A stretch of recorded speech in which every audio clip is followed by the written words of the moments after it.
If you don't know where you're going on vacation, you're obviously never going to get there. And the same is true for your business. If you don't know where you're headed, you're not going to get there. Imagine you said to me, I'm doing a vacation for the next 2 weeks. And I said, where are you going? And you said, I don't know, but I'm doing vacation. That would be absurd. Every one of us would know where we're going on vacation. Yet, what I've discovered is most business owners, entrepreneurs, don't know where they're going with their business. After all, the typical mindset is just do business, like plumbing, retail, architecture, tech, software, all that kind of stuff. But when I ask business owners where they're going, they typically answer with money goals like increasing sales or savings for retirement. But money isn't a direction, it's a measurement of how you're doing. In this podcast, AJ and I are going to reveal mistakes about typical business planning and goal setting that could actually lead to business failure. But we're not going to leave you there. We're going to show you how to use business savvy to lead with direction and strategy and not get bogged down in tactics, to take your company to new growth and make more money. I want to dive into everything you just said there, George, because when I started my company as part of that entrepreneurship pitching competition, they actually had us all write business plans, but they gave us a template to do it. Like, even though we were all different businesses and different industries doing different things, we all were supposed to write the same business plan that was supposed to get us to success. Like, it had elements of, like, it started with a company description and then executive summary and a market analysis and some financial projections they walked us through, a competitive analysis, and then I think something about like the team, the management, and the organization plan. And all of us wrote the same categories of a business plan down as if that was the way you can compare businesses, and that writing within those sections was going to take one of us to success or one of us to failure. None of it made sense to me in the moment, and it's sounding like you probably agree. So how many pages were these business plans that you all wrote? They were ranging. So like I said, I wasn't a fan of the assignment. Mine was probably on the shorter end at like 15 to 20 pages. But okay. I know one of the teams, one of our stiffest competitors, they submitted like a 50 to 75 page business plan. So they're going to be really 5 times more successful because by that metric, yeah. Yeah. So here's the problem. And I heard some of these pitches as an audience member just listening, just coming from a business plan, it's missing this element of direction. It's like, it's how we're going to do the business, not where we're going with the business. Yeah, I mean, even the first section was company description. It's describing what you're doing, just like you said. Like, it's like, right. We're going on vacation, we're doing business. It's like, just describe what you're doing, not where you're going. Why is the world going to be a better place? What do you envision this thing looking like at the end when you're running at, peak scale? Yeah. So bankers love business plans because it gives them something really, really solid that they can go back to. In fact, my hunch is bankers are the only people who actually read your business plan and pull it out of the drawer. And pitching competition judges. Oh, and pitching competition judges, right. Yeah, good point. So here's the thing, is I kind of view business plans kind of like company org charts. They're a nice suggestion. It's like, I've led like 19 companies, and I can tell you one of the first things I say is, what's the company org chart? And occasionally the founder, the business owner, the CEO will pull out of the drawer an org chart. And I'm like, yeah, no, that's not what I'm asking for. What I'm asking for is, what is the organization chart? In other words, what really happens? Who actually reports to who? Who actually leads or manages who? Not how is it supposed to go? Business plans are just like that.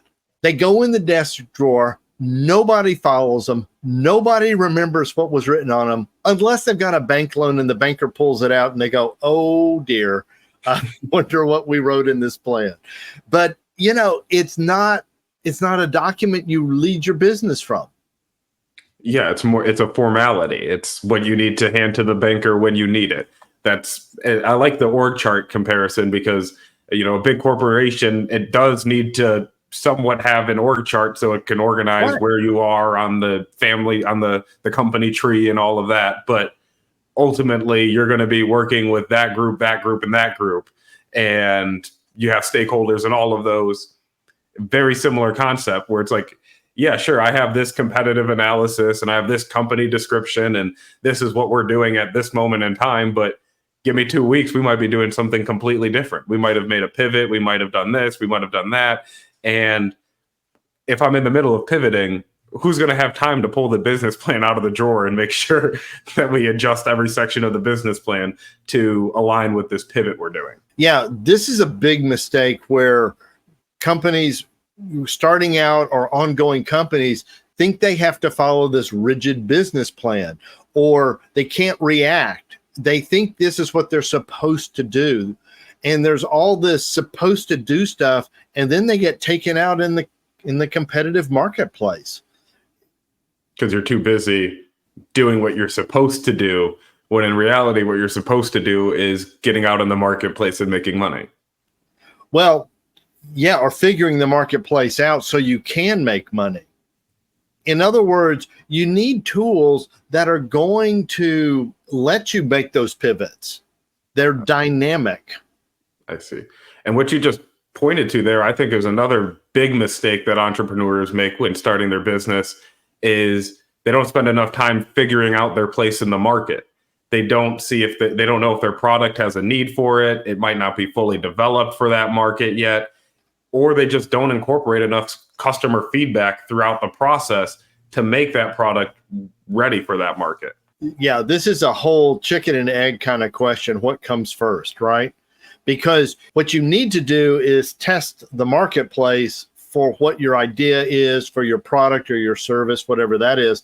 But on the other hand, you want to be nimble enough to be able to make iterations and changes on it so that you don't get stuck with a bad product. And this is where small businesses have a gigantic advantage over the Goliath corporations like big tech or whatever it is, because they put something into the product funnel and it takes years to get it out the other end sometimes. Whereas a small business, man, they can drop that and go start this and jump over here. But you also got to be super focused and know where you're headed to be able to do that. So this is complicated. That's a very important point, because you could do what I did and spend all your time setting up the business and getting all your business processes going and not spending enough time in the market, only to go to the market and find out, oh, my product's not ready for what the market needs. Yeah, I can't tell you how many times I've heard the question. We've talked about you too. It's like, I need to figure out what accounting system I'm going to use. And you're like, why? You have nothing to account for. You have no revenue. Go get some revenue. I think what you need to do is know where you're headed. And you don't know exactly how you're going to get there, but you know where you're going, and you've got some basic strategies you can start executing immediately. And as you're saying that, George, to me, I'm thinking back to as I was starting, and I was like, well, I can't get to where I'm headed if I don't have every single process set up. I need to have things going on for my marketing department, for my sales department, for my accounting department, for my finance department, for my executive department. I need to have all of these processes in order so that way, once business actually starts happening, I can just funnel those transactions through all these processes I already set up. Yeah. So it's just screaming at me like, who's leading all these departments? It was me. Yeah. So you're like the Dr. Seuss with all the hats on your head. We don't need a bunch of stuff. What you're talking about is, let me boil this way down to simple stuff. Tactics. You're saying, I need to do all these tactics before I can come up with the strategies. Guys, that's exactly backwards. Strategies shape the future. Tactics achieve an objective. So you go, I need an accounting system. Boom. That's a tactic. I need to have a basic infrastructure to my company to get started. That's a strategy because it's going to shape the future. And it needs to be a kind of infrastructure that can pivot because I'm not even sure what I'm starting out in is what I'm going to do. And let me add one other thing. We're talking startup here because it's kind of easy to frame it that way. But honestly, this is true for ongoing companies, 10-year companies. I've started leading in companies that had a whole history that we go, yeah, that's the way you've been doing it, but it's not making you a lot of money. So we're going to change it. And that's what getting to your next level is all about. You're constantly changing this stuff because what got you to level 1 is not going to get you to level 2. You have to be thinking way out of your in the front. In other words, 3 years from now, what do you want your company to look like? 5 years from now, what do you want your company to look like? You need to be designing strategies and tactics to go to those strategies 5 years from now. And George, I know what you're talking about here. So let's make it easy for everybody and show that drawing from your book so we can illustrate what this envisioning actually looks like. Yeah, AJ's right. He can tell. As I've been talking, I'm seeing this image I've just put up on the screen. This is from my book, The Next Level Entrepreneur. And it's kind of a crude drawing. It's called the prehistoric drawing. Mr. A sends it to Max. Mr. A is a seasoned entrepreneur. These are letters that go back and forth between the seasoned entrepreneur and the young entrepreneur, Max. And what he's explaining here is that you need to have a vision. You need to envision, not a vision statement. That's a whole different thing. This is what you envision where you're headed. So those are the hills way off far in the distance, okay? Over the years, over the decades, you get there. Okay, so it might be 30, 40 years from now, but it's directional. Now you need a point that's closer to you. That's called the next level. Now, here's the thing about a next level. It's illustrated as over the hill, but the point is that you can't see it. You can know what it is, but you don't know how you're going to get there. And then you have next steps. Those are the strategies. Those are the strategies that you're going to execute. And as you take multiple next steps, you achieve your next level, multiple next levels, and you start moving closer to what you envision. And as you get closer to next levels, to visioning, you get clearer picture of what it is, and you will pivot. But here's the thing. Now I've got a strategic plan all put together. It's called the Next Level Navigator. And in one page, not 50 pages, not 20 pages, one page, I've got the future and where I'm headed. I've got the strategies that I'm going to be doing to achieve it. And I know the strengths I'm building on. So I know exactly who I am and where I'm going. So George, you're saying that 15-page business plan I wrote or that 50-page business plan my competitor wrote could have been more strategically done, more concise, more actionable for us if we just boiled it down to one of your pages? Well, I am saying this, is that, so there are elements of the business plan that are good, okay? Like, for example, the competitive analysis, market research, the overview, those sorts of things. But here's the thing, is that that's not how you're going to lead the company. And you're supposed to have all these financial projections and all that kind of stuff. And it's just guessing. If you're starting out, if you're ongoing, you're building your projections, but most projections are based on past results. And so it's like, well, we've been increasing 10% a year, so we're going to project we keep increasing 10% a year. But where are you going? Maybe you could be increasing 50% a year if you knew where you were headed, or if you change directions. Because let me tell you something, you're headed somewhere. You are. You don't just. And so what is that? Is it to dominate a market? Is it to provide the best service ever provided? And if you look at the top most successful companies, they have direction and they know where they're going and they have strategies to get there. Now, those strategies may not be the right strategies, but they're going to execute on those strategies until they discover, oops, that's the wrong strategy, or wow, that was a great strategy. So what you just described is all strategic thinking. And if I were to have thought strategically at the beginning rather than tactically, all of these tactics would have just naturally flowed under the strategy, because it would have been, we need to get this to market. We need to have this, or one, have the device ready for market.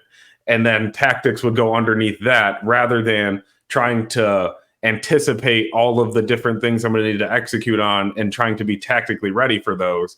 Just getting ready for the very next, not even the next step, not even looking that far ahead, Right. just looking at like what's immediately at my feet. Instead, if I think strategically towards that grand vision, then the tactics will naturally and pretty easily flow under that strategic vision. Right. And it doesn't have to be a grand vision, but it has to be what you envision. And guys, I think this drawing is so helpful because it gives you those three elements. You know, the vision's way off in the hills, the next level, few years out, and the next step, that's within 6 to 12 months. By the way, on the next step, you can see where you're going. You know how you're going to get there. That's what strategies are.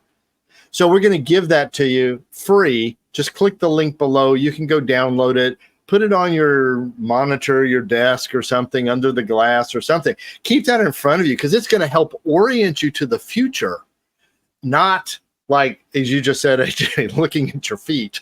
And as you're looking out on the horizon to envision what your business is, am I wrong to assume that that's going to be informed by your value proposition? What differentiates you? Why are people coming to your business? Why is your business so great that 10, 20, 30 years later, people still love being a customer of yours?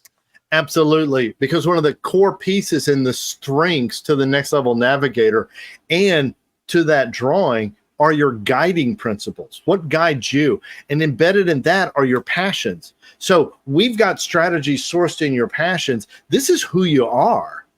This isn't going to change. Now, the marketplace may change. You may pivot, and you will pivot. You will pivot a lot. But this document pivots right with you because all you're doing is you're changing strategies, but your overall direction is not going to change. And that's a big mistake entrepreneurs get wrong, is not defining that grand strategy, that vision, that why does your company have a reason to exist? And even finding that place to exist within the marketplace is a challenge. This is the core, because if you know who you are and where you're headed, and we do a lot on this topic because that informs, as you call your value proposition, I'd like to say it's what differentiates you.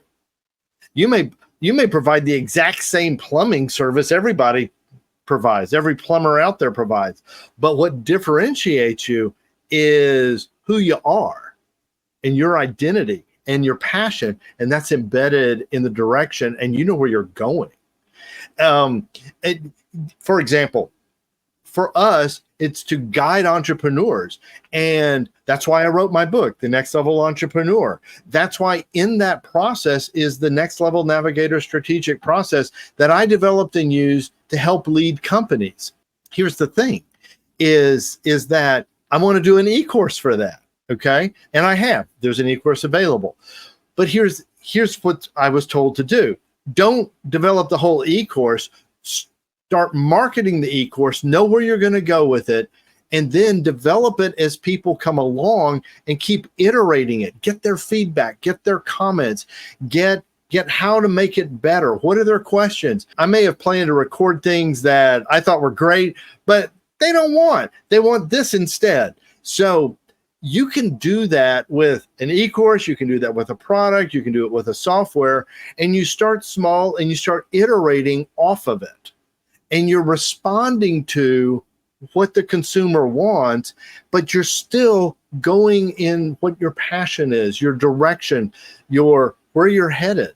Exactly. And that illustration you just used, that example there, kind of perfectly describes what we've been talking about this whole episode, where you need to be fixed and rigid on your vision, where you're going, but then you need to be nimble and agile and adaptable with all of the tactics on how you get there.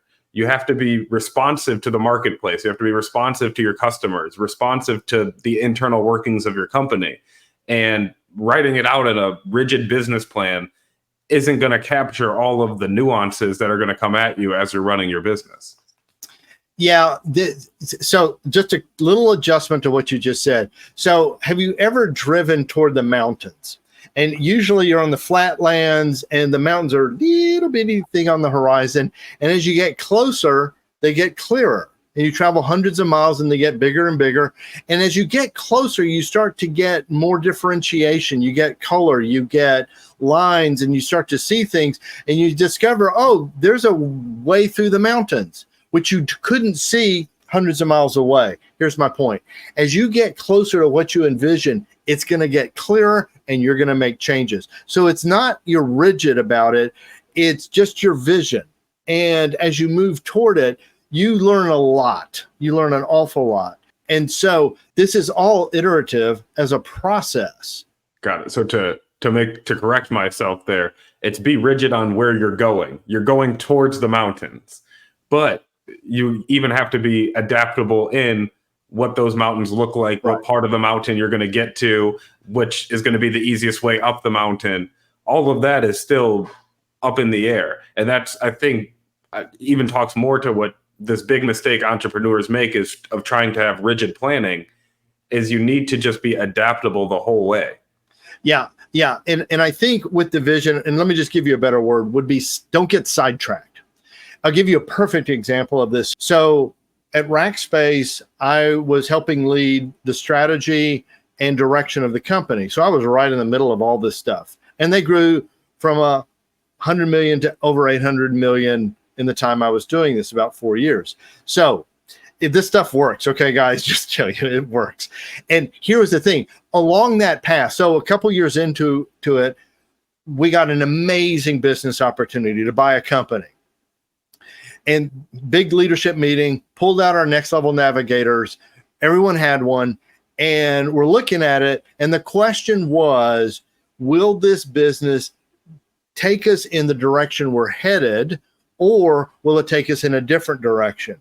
Now, let me tell you something about this business. We would have made boatloads of money. It would have been unbelievable. But what we realized was it was going to take us in a completely different direction. So now the question was, do you want to leave your passion and go do this? Because it's going to make you a lot of money. Now, we also didn't know, would it make us more money than what we were making or not? But it would make us a lot of money. And the decision came down to we refused the offer. And here's why. Because we wanted to do what we were doing. We loved that challenge. There was a passion about becoming, the best managed hosting company in the world, the most service-driven managed hosting company in the world. So what I'm hearing is business planning and a lot of times business decisions, like in that case of whether to acquire the company or not, that's all just data and facts. And the only way to really sort through it and to make good decisions off of that data and those facts is to know where you're headed, to know your direction, and to know your strategy, and then evaluate the data and the facts as they come in based on where you know you're going. That's great. Yeah. So as you said that, I just got this brilliant analogy, like I often do. Just kidding. But it's imagine, okay, you're going to go do vacation, like I'm going to go do business. So what do? I research every possible vacation spot in the world? What? That's what business planning, if you don't know where you're going, that's all you're left with. I'm going to do competitive analysis. That's good. You need to do competitive analysis. Well, who are you going to, you've got to know where you're headed. You've got to have some direction with strategy of how you're going to get there. What do you love? What are your passions? Then go research that. Is that monetizable? How competitive is it? What's the market analysis of all that kind of thing? Throw some numbers at it. Can I make money at it? It would be like, if I don't know where I want to go on vacation, look, if I want to go to a beach, now I've got a sense of where I'm going. There's a million beaches. Well, which beach? I can research a few of the top 10 beaches or something like that. You get the idea. So here's the thing. You've got to start with direction and strategy. So a great place to start is hop onto Amazon and get my book, The Next Level Entrepreneur. It's got the complete strategic process in it that I used at Rackspace and other companies. come to our mastermind. It's free. Just click the link below, sign up, and you can ask any of these questions. You're going to get, I'll be there. I'm going to give you specific answers to your business. Would love to interact with you. And check out this video right here. I know you're going to love it. And in the meantime, may you live truly free.